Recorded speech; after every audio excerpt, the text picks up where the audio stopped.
Saya Alexander Fitolani. Kami dari kelompok 4 ini mempresentasikan materi pertemuan kelima mengenai penilaian eksternal dari mata kuliah Manajemen Strategi. Yang pertama, pengertian dan tujuan audit eksternal. Audit eksternal adalah proses untuk mengumpulkan dan menganalisis informasi dari lingkungan di luar perusahaan untuk mengidentifikasi peluang dan ancaman yang mungkin mempengaruhi kelangsungan dan kesuksesan perusahaan. Audit eksternal fokus pada tren, kejadian, faktor luar yang tidak bisa dikendalikan perusahaan seperti perubahan regulasi pemerintah, perkembangan, persaingan pasar, perilaku konsumen, dan kondisi ekonomi global. Tujuannya adalah agar manajemen bisa menyusun strategi bisnis yang tepat, mengambil peluang yang ada dari peluang yang diketahui, dan menghindari atau mengurangi risiko dari ancaman luar. Audit eksternal atau penilaian eksternal berfokus pada upaya identifikasi, evaluasi tren dan kejadian yang berada di luar kendali satu perusahaan. Audit eksternal mengungkapkan peluang-peluang dan ancaman-ancaman besar yang dihadapi suatu organisasi sehingga manajemen dapat merumuskan strategi guna mengambil keuntungan dari berbagai peluang tersebut dan menghindari atau meminimalisir dampak dari ancaman yang muncul. Selanjutnya, kekuatan eksternal. Kekuatan eksternal sangat penting bagi perusahaan karena faktor ini mempengaruhi kinerja, strategi, dan keberlangsungan bisnis meskipun berada di luar kendali langsung perusahaan. Kekuatan eksternal yang pertama ada kekuatan ekonomi. Faktor-faktor ekonomi ini faktor-faktor ekonomi seperti pertumbuhan ekonomi, tingkat inflasi, suku bunga, nilai tukar mata uang, dan kondisi pasar tenaga kerja dapat memiliki dampak signifikan pada kinerja dan keberhasilan organisasi. Contohnya inflasi di industri F&B. Bahan baku yang harganya naik, ongkos produksi meningkat, akibatnya perusahaan perlu menaikkan harga jual. Harga yang naik memungkinkan konsumen enggan membeli. Dampaknya apa? Dampaknya adalah menurunnya penjualan, labanya berkurang, pelanggan yang pindah ke produk yang lebih murah. Strategi yang dapat digunakan adalah gunakan bahan baku lokal yang harganya lebih stabil. Kurangi porsi atau takaran produk tanpa mengurangi harga. Selanjutnya yang kedua, kekuatan sosial, budaya, demografi, dan lingkungan alam. Faktor-faktor ini mencerminkan tren sosial dan budaya seperti preferensi konsumen, nilai-nilai yang berkembang, tren demografi seperti pertumbuhan populasi dan perubahan usia, serta masalah lingkungan alam dan kesadaran lingkungan. Contohnya makanan cepat saji. Masyarakat lebih sadar akan kesehatan dan lingkungan. Yang selanjutnya, kini banyak konsumen yang meninggalkan makanan berlemak hingga gula atau makanan dalam kemasan plastik. Tren seperti makanan sehat, vegan, organik, dan tanpa plastik meningkat. Strateginya yang dapat digunakan adalah menyediakan makanan salad berbasis tanaman. Habis itu paper, straw, atau kampanye ramah lingkungan. Selanjutnya yang ketiga ada kekuatan politik, pemerintah, dan hukum. Faktor-faktor ini mencakup peraturan pemerintah, kebijakan publik, hukum perusahaan, serta kondisi politik dalam negeri dan internasional yang dapat mempengaruhi perizinan pajak dan keamanan usaha. Selanjutnya yang keempat ada kekuatan teknologi. Perubahan teknologi, inovasi, dan tren digital dapat menciptakan peluang baru atau mengubah cara organisasi beroperasi. Kekuatan teknologi berujuk pada perubahan, perkembangan, dan inovasi teknologi yang terjadi di luar perusahaan.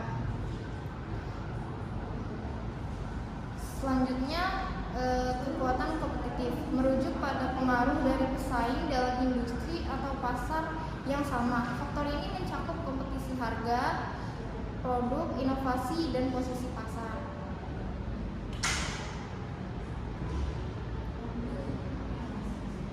Selanjutnya ada pandangan organisasi industri. Pendekatan organisasi industri atau IO berpendapat bahwa keberhasilan sebuah perusahaan lebih banyak ditentukan oleh faktor eksternal, misalnya kondisi industri dan pesaing, bukan hanya oleh faktor internal perusahaan.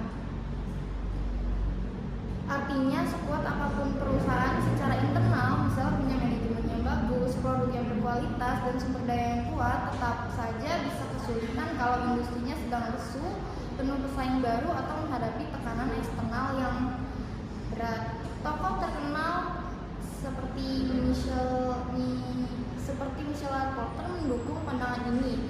Ia membuat model 5 kekuatan atau 5 force yang menjelaskan bagaimana kekuatan persaingan di luar perusahaan seperti pesaing, pemasok pelanggan, produk pengganti, dan pendatang baru sangat mempengaruhi posisi dan kinerja perusahaan.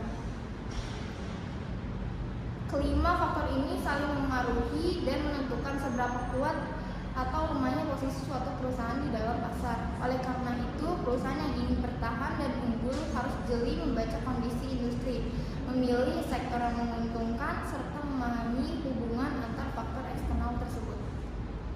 Selanjutnya adalah sumber informasi eksternal. Sumber informasi eksternal adalah segala bentuk informasi strategis yang diperoleh organisasi dari luar perusahaan. Informasi ini sangat penting untuk memahami kondisi pasar, perilaku pelanggan, serta langkah pesaing. Ada dua jenis sumber yang ada. Yang pertama itu sumber yang tidak dipublikasikan.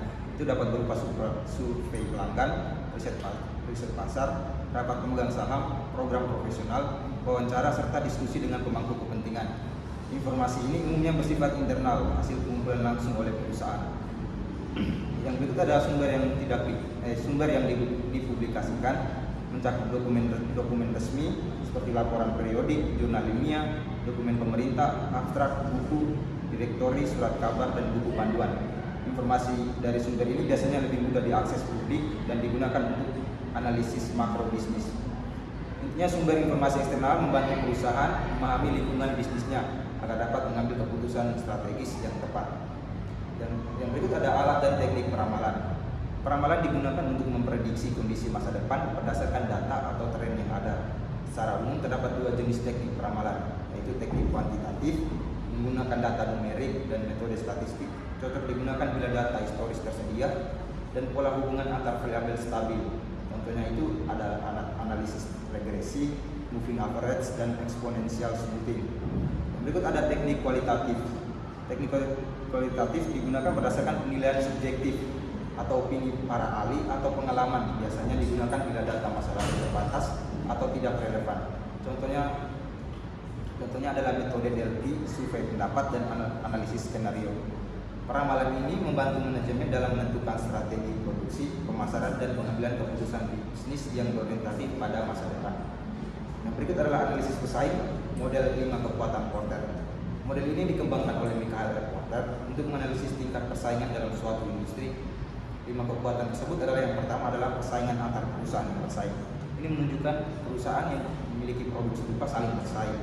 Perusahaan dengan produk serupa, jika makin banyak industri yang saling bersaing atau yang semakin banyak industri yang ada, maka persaingan akan semakin ketat. Kita ambil contoh itu adalah industri transportasi antara Grab dan Gojek itu saling bersaing dalam hal promo maupun pelayanan. Terus ada potensi masuknya pesaing baru.